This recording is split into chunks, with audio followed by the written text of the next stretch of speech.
He watched her quietly, every step of hers pulling at him in ways he did not recognize within himself.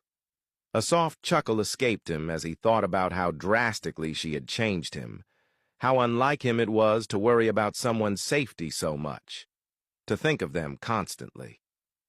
His eyes softened as he noticed her struggling with her heels, stumbling slightly with each step. Instinct almost pulled him forward to catch her, but he restrained himself, watching silently, his chest tightening with worry. When Amara finally stopped, sitting down on a bench by the sidewalk, Liwei disappeared briefly into a convenience store.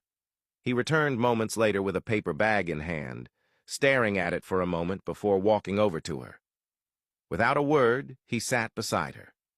Amara startled, asking why he was there, and Liwei's lips curved into a smirk as he told her she was dreaming if she thought he would let her walk away so easily.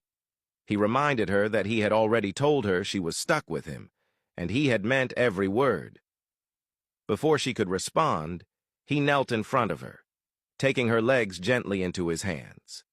Amara instinctively tried to pull away, but his gaze locked onto hers, sharp and commanding, telling her to sit still. Her body betrayed her resistance, submitting to his quiet dominance and authority.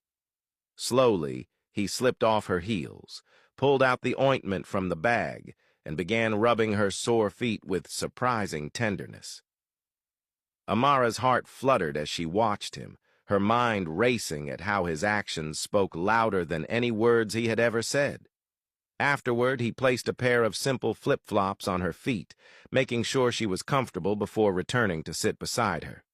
Breaking the silence, Amara asked why he had followed her.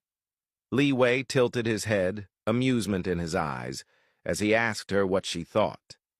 With a smirk, he told her she was naive if she thought he would ever allow the woman who belonged to him to wander off alone at night. Leaning closer, his voice low and firm, he told her that these were the consequences she faced for breaking into his heart, and that she should get used to it, because he would never let her go. Amara's face flushed at his words, but she quickly tried to gather her composure, reminding herself to keep her serious demeanor. Yet before she could steady her thoughts, Liwei pulled her into his arms. She tried to resist, but his piercing gaze pinned her in place, commanding her to sit still. She struggled again, but then he spoke her name, firm yet laced with something that sent her heart racing. The way he said her name made her body weaken, betraying her will as she melted